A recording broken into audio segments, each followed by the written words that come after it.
Abertura. Fundo azul. Linha branca horizontal se divide em duas e forma um quadrado que logo se desfaz. Círculo se divide horizontalmente em outros coloridos e se desfazem. No centro, repórter Justiça. Elas são um retrato da desigualdade brasileira e estão espalhadas por todo o país. Nestas comunidades, a população não teve outra saída a não ser desbravar morros, áreas de encosta e de difícil acesso. E é só olhar uma imagem assim para dar nome a esses tipos de moradia e constatar que as favelas tomam conta de cada vez mais espaços por aí.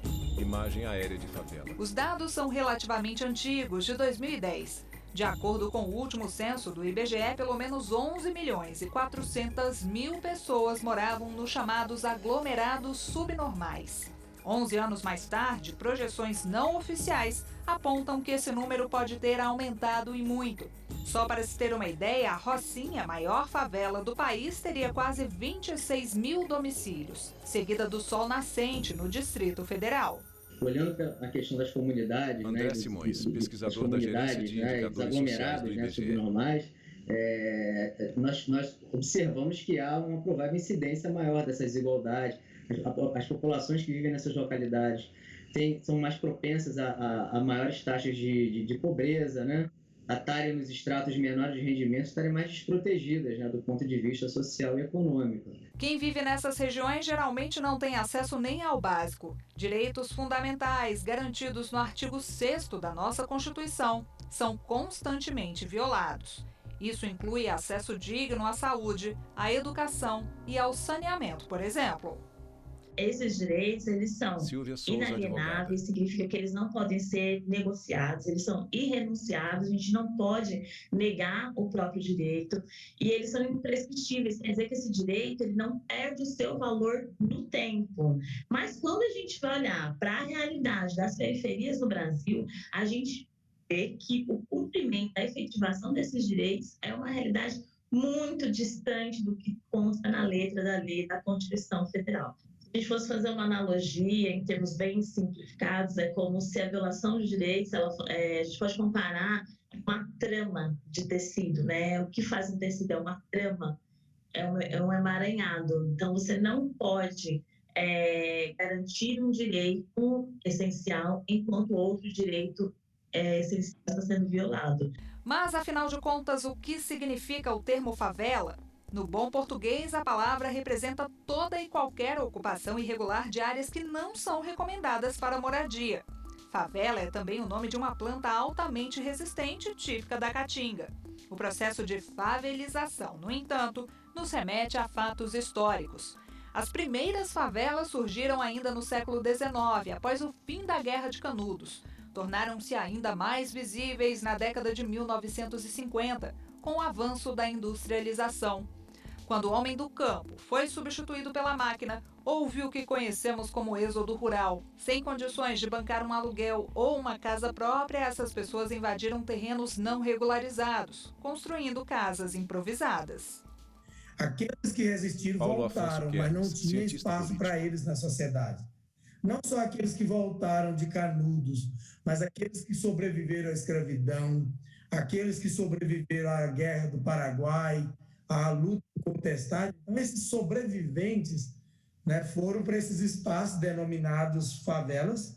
Todas as vezes que você fala favela, você quase sempre está localizando um espaço de marginalidade, um espaço de violência, um espaço de não convivência, ou um espaço onde a vida, né, tem uma dinâmica diferente daqueles outros espaços urbanos. É por essas e outras que a palavra favela tem sido substituída por comunidade. Mas é importante dizer que nem sempre esse conglomerado habitacional está em regiões periféricas. O conceito de extrema e periferia, um conceito da sociologia, e nós da ciência política trabalhamos também para dizer que o centro é o desenvolvido e a periferia é o menos desenvolvido, é o pobre. Mas esse conceito hoje, nós temos que entender que ele não explica a sociedade que nós vivemos. Se você pega os condomínios de luxo hoje no Brasil, todos eles estão nas periferias, né? Claro que eles estão cercados eles estão protegidos, inclusive protegidos dessa população pobre, marginalizada, que está na periferia. Quando o assunto é distribuição de renda, os dados são alarmantes e o Brasil é considerado um dos mais desiguais do planeta. Segundo o Banco Mundial, o país está em 9º lugar na lista das piores nações. O ranking escancara as diferenças e mostra a necessidade urgente de uma mudança nas políticas públicas voltadas para as pessoas mais pobres e menos favorecidas. A gente sabe que nas periferias existe um movimento, vários movimentos, que é feito pelas próprias pessoas que estão nas periferias para a garantia desses direitos. Só que a máquina estatal, né, o Estado precisa estar voltado para isso também. Garantir a efetivação das políticas públicas que já existem e a construção, né, de forma integrada dos equipamentos públicos, né, para a construção de novas políticas é essencial para a efetivação e a garantia desses direitos. A questão da pobreza, né, da desigualdade, não é uma questão apenas dos aglomerados, né, dessas localidades. A desigualdade é uma marca estrutural da sociedade brasileira. E por ser uma marca estrutural, ela abrange diversos segmentos, né, da nossa sociedade e que, enfim, são objetos aí de estudos, né, e de avaliações de políticas públicas para que a gente possa minorar, né, essa incidência elevada da desigualdade. Né? Morador de comunidade periférica com orgulho. Há 54 anos, seu José vive na Rocinha. A Rocinha, para mim, representa confiança, José felicidade. Oliveira, aposentado. É morar com os iguais, é conviver com a igualdade. O aposentado coordena o grupo Rocinha Sem Fronteiras, um espaço de fala e principalmente de luta. Nosso objetivo é se informar para informar, porque nós acreditamos que os moradores informados puderão lutar pelo seu direito. Nas reuniões, os moradores expõem os problemas enfrentados na área. Eu não dependo do transporte, porque eu sou aposentado. Mas eu estou aqui representando um monte de mães que querem levar suas crianças para a escola e têm a maior dificuldade. A gente acorda com o pé dentro da lama, porque a casa é em cima de vala. Situações semelhantes que só mudam de endereço. Em Alter do Chão, a 30 quilômetros de Santarém, no Pará, Maria Eulália já passou por muito perrengue. Moradora da periferia desde que nasceu, a jornalista lembra a infância de dificuldade, inclusive para ir à escola. Quando eu completei o ensino fundamental 2, meus pais tomaram a decisão de eu ir estudar a Santarém. E então todos os dias eu saía aqui de casa e enfrentava essa distância. Acordava às 4h30 da manhã e pegava o ônibus das 6. Há muitas pessoas falavam, mas por que vocês acordam 4h30 e tudo mais? É muito cedo, daí vocês acordarem um pouco mais tarde. Só que nós tínhamos um pequeno impasse, porque o ônibus ele circulava em toda a cidade, porém era muito lotado. Então quem queria ir sentado para descansar mais um pouquinho tinha que subir até o bairro Novo, uma certa parte aqui de Alter do Chão, para pegar o ônibus vazio e poder ir sentado. Problemas que vão muito além da escassez do transporte. Morar numa periferia não Paulo é romântico. Afonso Guermes, cientista político. Né? É um desafio cotidiano. Quando nós dialogamos com pessoas que vivem esse cotidiano, elas falam de uma batalha travada diariamente. Né? Há esperança, mas muitas vezes também há desespero dessa população. Pensando em dar voz aos moradores de algumas comunidades, nascia há 20 anos a Agência de Notícias das Favelas. O projeto foi idealizado pelo André, que queria ser missionário na África, mas descobriu que por aqui a situação era tão crítica quanto a dos africanos. Nós percebíamos que André Fernandes, fundador da Agência de Notícias das Favelas. Muitas coisas estavam acontecendo no dia da favela e o que se ouvia falar do lado de fora era só violência. E às vezes muitas coisas boas estão acontecendo e a gente só ouve falar de violência. Então a Agência de Notícias das Favelas tem como objetivo amplificar a voz daqueles que nunca tiveram voz. Primeira agência do tipo no mundo, a ANF foi ganhando espaço e está em vários cantos do país. Em Salvador, o Paulo é um dos colaboradores. Nós temos Paulo de Almeida Filho, editor da Agência de Notícias das Favelas. Desde advogados, professores, profissionais da área de construção civil, administração, porque o objetivo da INEF é a democratização da comunicação. Entendendo isso que cada ser humano, cada cidadão, ele pode ser protagonista, né, da sua história e ele ser um porta-voz, a ponte do que acontece na sua favela. Então, essa forma de lidar com a diversidade, com a pluralidade, me deixa entusiasmado a cada novo desafio que a gente tende a enfrentar. Quem também exerce um papel de destaque nas comunidades é a Central Única das Favelas. Criada há 22 anos por jovens que queriam acabar com a desigualdade e fazer com que a vida de moradores desses territórios fosse melhor a cada dia, a CUFA hoje está presente em todo o Brasil e em mais 17 países. A ideia veio de promover desenvolvimento, de promover a agenda positiva e principalmente de projetar a favela como um lugar não só de carência, de violência, de tragédia, de coisas ruins, mas principalmente de potência, porque nesses lugares, né, existem pessoas que trabalham, que produzem riqueza, e as favelas, antes da pandemia, elas produziam 119 bilhões em produto de consumo. Isso corresponde ao PIB do Paraguai, da Bolívia juntos e do Uruguai sozinhos. Então não estamos falando somente de um território que emana problemas, mas também de um território que trabalha, que produz riqueza, que carrega o país, que produz muitas soluções. Em tempos de pandemia, várias outras iniciativas têm sido desenvolvidas. Uma delas, o Mães da Favela, ganhou o apoio de cantoras famosas. O projeto traz auxílio a milhares de mulheres. Essa é uma homenagem às mães brasileiras, guerreiras, lutadoras de todas as favelas do Brasil. Mãe da favela, leoa guerreira, protege a família sua vida inteira. Mãe da favela, preta, branca, índia, pobre, forte, mulher brasileira. Mãe da favela, partilha, mistura, alimenta, cria, não marca bobeira. Mãe da favela, de cabeça erguida, com muito orgulho, mulher brasileira. Nesse momento de pandemia, nós desenvolvemos o programa Mãe da Favela dentro da grande ação da CUFA contra o vírus, né, percebendo que nesse momento de pandemia as favelas eram mais sacrificadas, já que as pessoas da favela que estão carregando o país nas costas, porque elas não tiveram nem direito a ficar em casa, né, a pessoa que trabalha a massa hospitalar, o rapaz que carrega o lixo, a menina do caixa eletrônico, o papai do posto de gasolina, as pessoas vêm desses territórios. E outra parte da favela não pode ter isolamento social porque ela está isolada socialmente de direitos.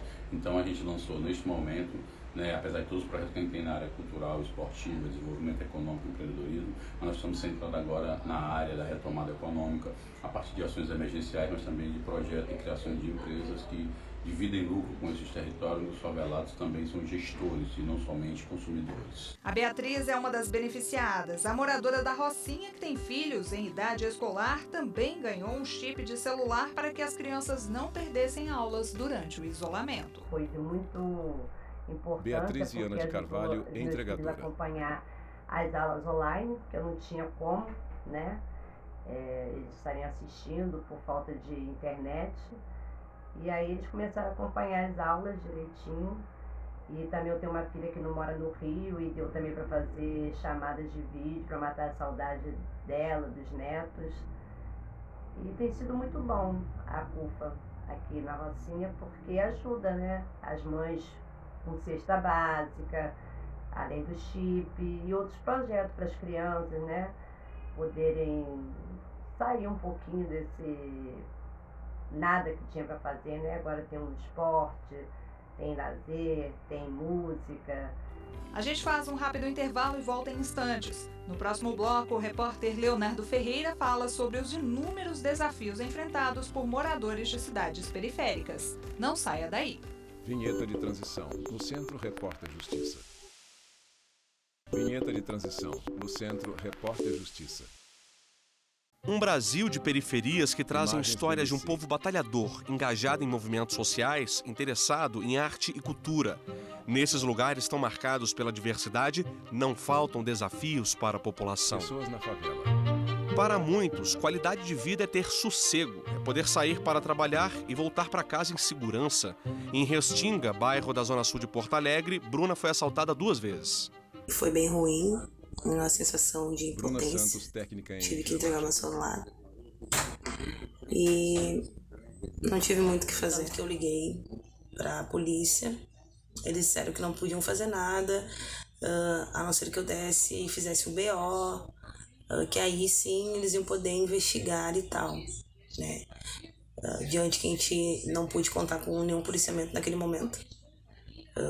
Então é bem complicado, né? Segurança que nem sempre chega às periferias. A violência está relacionada a fatores estruturais e sociais. A segurança, ela vem também da garantia de equipamentos sociais bem instalados, que funcionem, né? De assistência social, educação, saúde, espaços de lazer para a juventude, além de, enfim, né? Evidentemente, a garantia de oportunidades de emprego, porque a partir disso a gente sabe que a violência nas cidades urbanas, né, como são a maior parte das cidades de capitais e regiões metropolitanas no Brasil, a violência ela acaba sendo um reflexo dessa ausência de estrutura de equipamentos sociais. A conta é clara e inversamente proporcional. Quando o número de empregos cai, o índice de violência sobe. E isso se reflete de forma negativa em toda a sociedade. O que marca a vida das pessoas que estão nesses espaços é a irresponsabilidade e a falta do Estado. Então, isso nós não vamos resolver, os desafios não serão superados, mesmo que essas comunidades estejam as mais organizadas possíveis, elas não vão superar esses desafios sozinhas ou isoladas. Melhorar as estatísticas depende de ações do poder público. É preciso dar dignidade aos moradores de regiões periféricas, promover o trabalho, oferecer assistência social e contar com um policiamento preparado.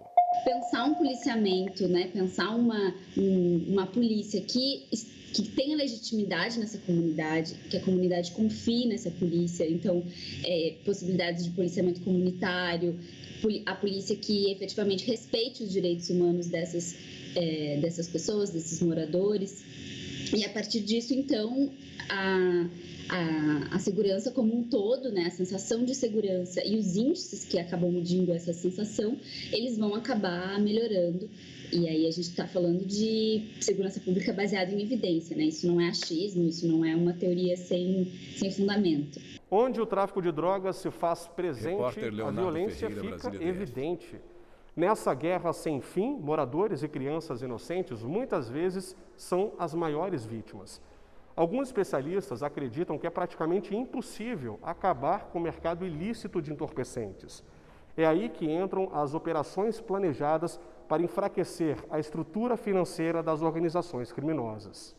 Esses tipos de ações são muito mais eficazes, eles acabam desestruturando organizações. Claro, o tráfico não vai acabar, mas na medida em que ele está menos estruturado, a gente vai ter, então, um armamento, né, uma chegada de armas menos letais. Enfim, a gente acaba, em alguma medida, sufocando essas organizações por outras ações que não são ações do confronto direto, que a gente sabe que não resolve e vitimizam muitas pessoas. Os moradores das periferias geralmente lidam com outro problema, a violência policial.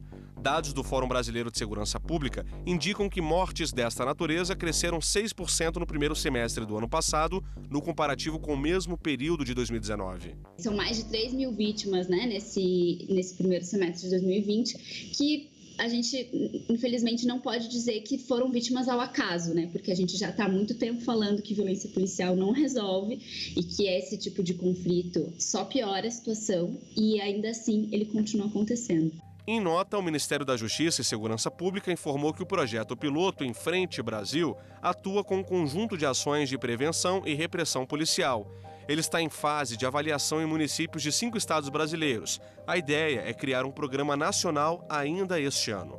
Cada comunidade enfrenta dificuldades próprias. Uma transformação só é possível quando se conhece bem a realidade de cada área. Cada comunidade tem que ser entendida na sua dinâmica. Não dá para eu resolver um problema de uma comunidade periférica no Distrito Federal e querer aplicar a mesma dinâmica para Goiânia ou para o Rio de Janeiro ou para São Paulo.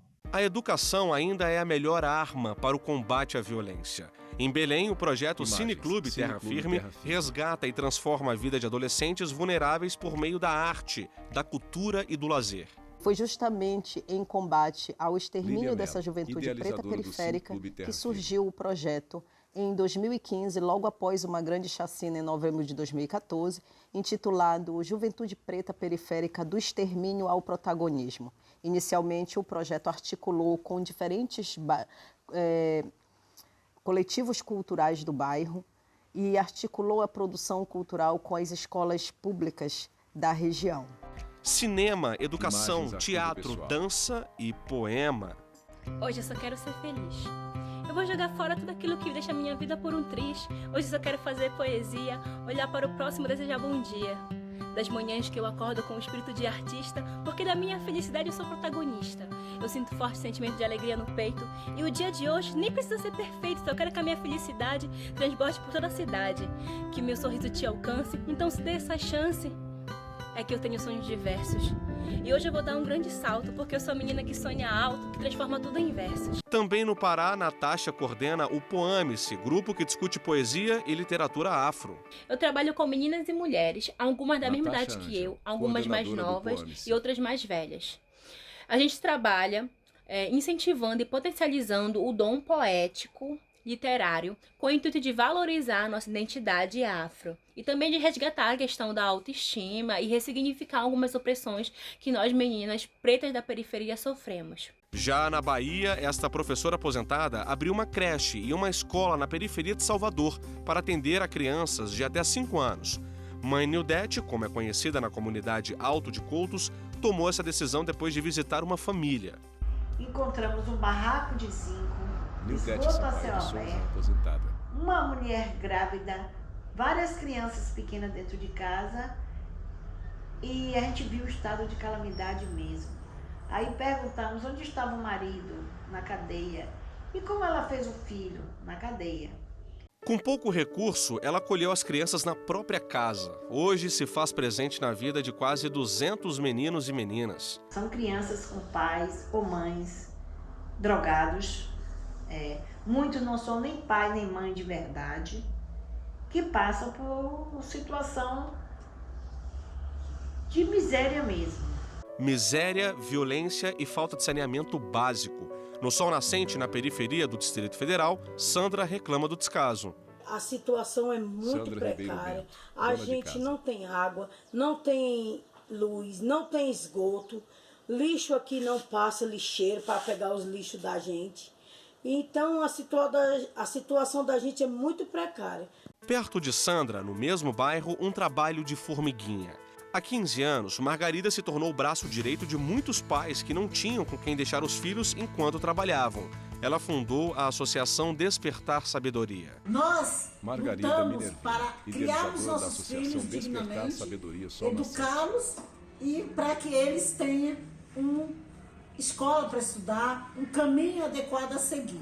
Milhares de crianças já foram beneficiadas. O espaço se mantém graças às doações. Margarida também dá aulas de reforço para quem está com dificuldade nos estudos e se orgulha de ajudar na formação de jovens da comunidade. Eu hoje me sinto com a missão um pouquinho cumprida, na qual eu fui escolhida a estar aqui.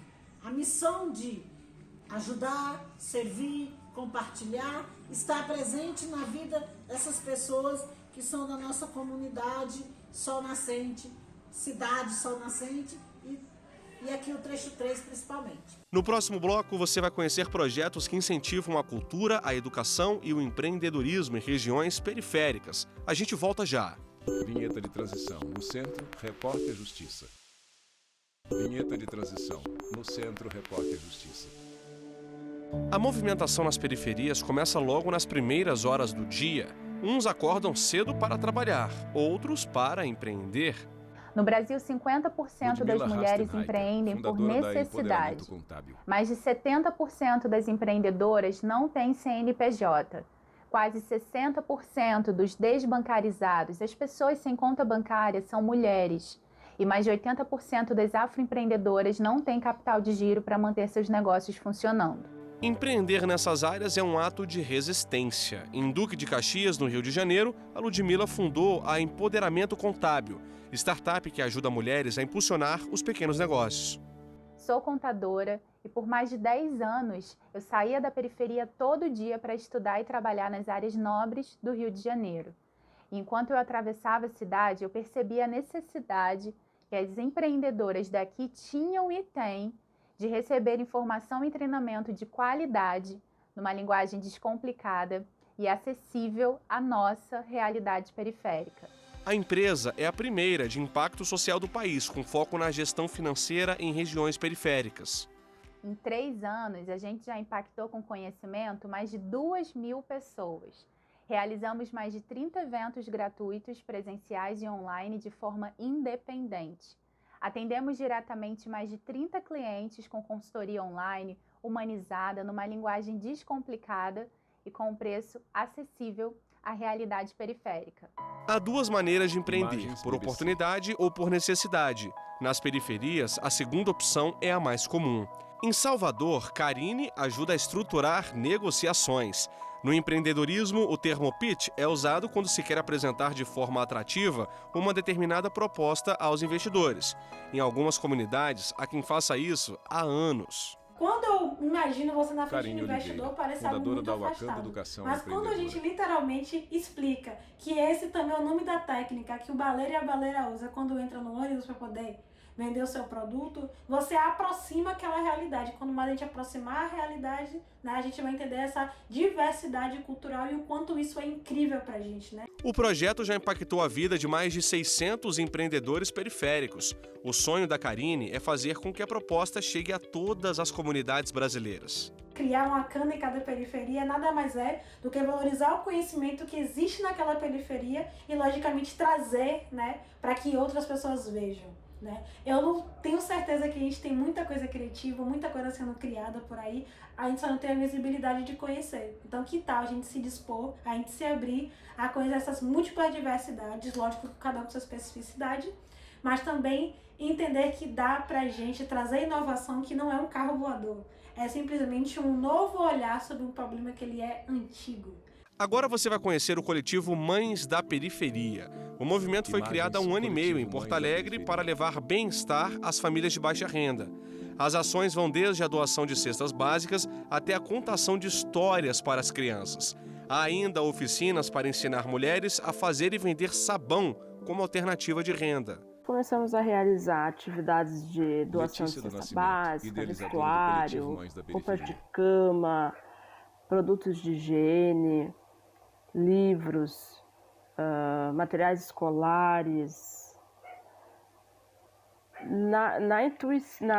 na vontade, no intuito de conseguir melhorar a qualidade de vida, né, das crianças, das mulheres que habitavam aquele espaço. 12 mulheres trabalham como voluntárias, 3.000 famílias já foram beneficiadas.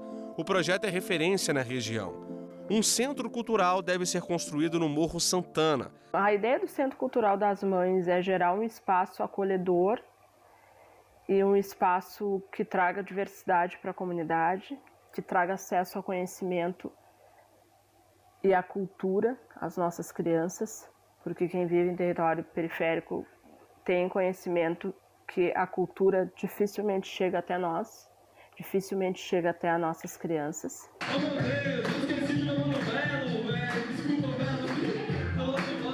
Aumente o volume porque a cultura hip hop é o som e também a cara das periferias. Homem dança hip hop no chão, tira as pernas do ar. No bairro de Olaria, em Belo Horizonte, a música ensina valores e transforma a vida de jovens. A gente vem trabalhando, né, discutindo ações sociais nas periferias.